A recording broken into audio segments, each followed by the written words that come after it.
This is S.H.Figuarts Trunks GT, based on Trunks' appearance in Dragon Ball GT. Let's check him out. Trunks GT has 4 faceplates, basic expression sets for most Dragon Ball Figuarts, 4 pairs of hands and a crossed arms. Again, all are basic gestures essential for action-oriented Figuarts. An alternate shorts with hands in the pocket, a unique gimmick for Trunks GT. Finally, Goku Kid GT's hip replacement part and his tail. The sculpt is great, decals are precise, face lines are sharp, likeness is excellent. The skin tone is peach cream, pre-mold colored, no shadings, semi-gloss finished. They forgot to finish the pouting face on my copy. It appears noticeably glossy. Faces fit nicely on the head. There's a slight gap visible only on very close distance. The hair sculpt is just okay, not very tidy with the seam clearly visible. No nut mark, pre-mold colored in solid light purple. The open mouth is tidily painted. Nothing impressive about the sculpt so far. Everything is standard Figuarts quality. Now let's check the detail. Appearance is great, no doubt. He looks just like how he appeared in the show. Color scheme is accurate, nothing special about the boots. They're usual Trunks boots. They're pre-mold colored except on the toes and heels, which are tidily painted. If you see the darker joint color here, it's just shadows from the lighting. The real joint color is the same as the boots. No color mismatch here. The socks are separate parts from the legs and boots, pre-mold colored in solid teal. The pants are solid white colored, no shadings, semi-gloss finished. Sculpt is rather plain looking with minimum creases. His shorts feature a new design to accommodate knee bend range. Unlike Luffy's design, Trunks' shorts can be slit up and down. The belt and hip is pre-mold colored, no color mismatch with his thigh. The buckle is perfectly painted in silver metallic. His back is the only thing wrong with this design, and Bandai didn't show it in the promotion pictures. They didn't bother to conceal the coat joints like they did with Tanjiro. Certainly not the best design choice. Color separation is very good. His coat, shirt, and scarf are all separate parts. The coat itself is soft plastic, pre-mold colored in beige. The mold is good, but not tidily finished on the edges. His scarf is made of soft plastic, solid blue colored, no shadings, matte finished. No color mismatch between his arm, which is hard plastic, and his body, which is soft plastic. The buttons are all flawlessly painted. As you've already seen, appearance-wise, he looks wonderful. Color separation is incredibly good. No mispaints or smudges. No appearance issue on my copy. His delt socket is identical to BFTF Trunks. Luckily, the biceps joint is tight, unlike BFTF Trunks. Removing the arms feels safe because the pegs feel slightly elastic. The crossed arms are well sculpted. Both left and right sides are glued together, unlike Vegeta 24000, which can be separated. When swapping arms, it's possible that the joint will become trapped on the delts, but you can securely remove it and replace it with a hot water dip. Be gentle when removing the head, because the joint is thin.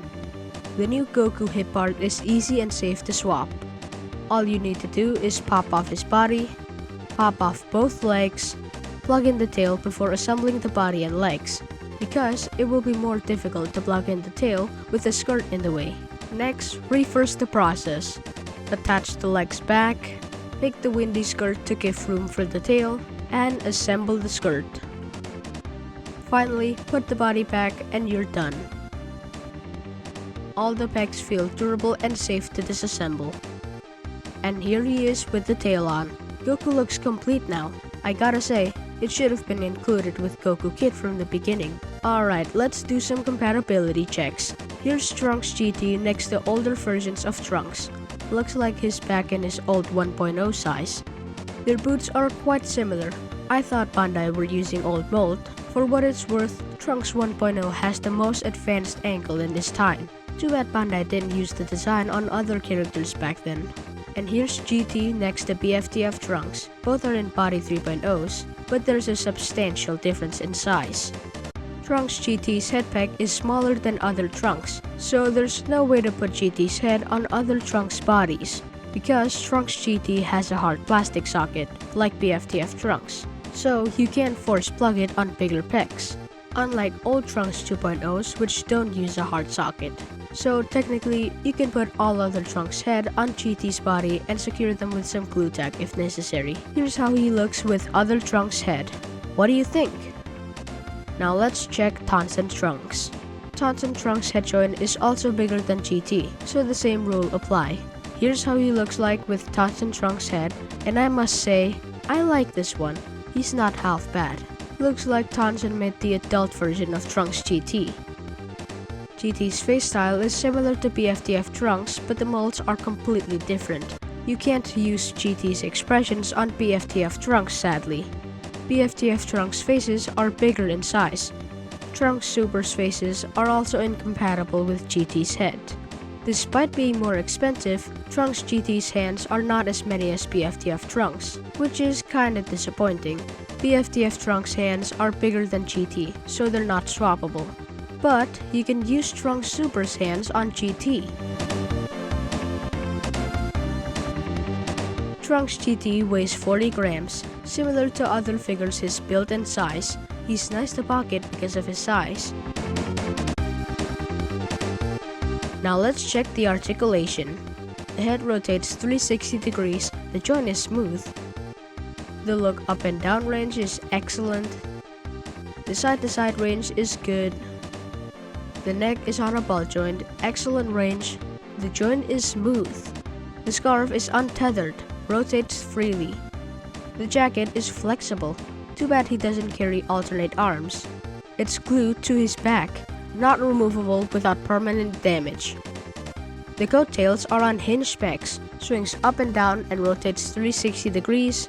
The plastic is sufficiently flexible. The butterfly joint is small. The range is poor. The arm's reach across body is poor. The arm rotates 360 degrees. The sideways range is excellent. The biceps swivel. The elbow is double hinged. The bend range is great. The hand is on a hinged back, range is common. The chest and belly are on a ball joint. Forward and backward range is average. The side-to-side range is good, body rotates 360 degrees. The joint is smooth and tight. The hip is elastic. He's got body 3.0 design. Leg range is excellent, not hindered by the soft hip. Abs crunch is impressive. He can even pose as Spider-Man. The backward range is good. The sideways range is excellent. The thighs swivel about 60 degrees. Here's a look of the leg's construction. The short comes right off when the leg is removed. The ball pack is tight and feels durable, no wobbling. The open or close mechanism looks weird to me.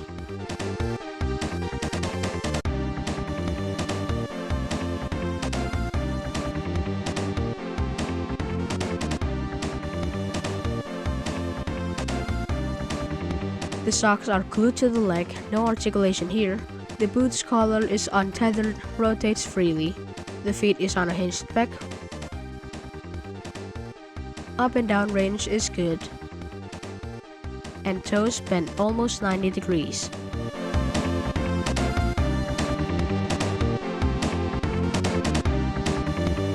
To sum it up, Trunks GT is such a great addition to Dragon Ball GT line. He's an essential character, have a great appearance, if you can tolerate his backside that is, and fun to play and pose with.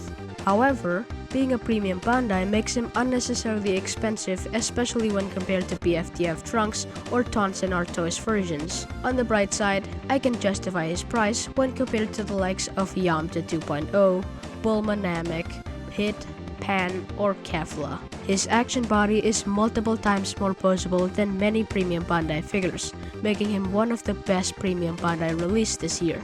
He's highly recommended to get for Dragon Ball collectors, simply because, well, he's Trunks.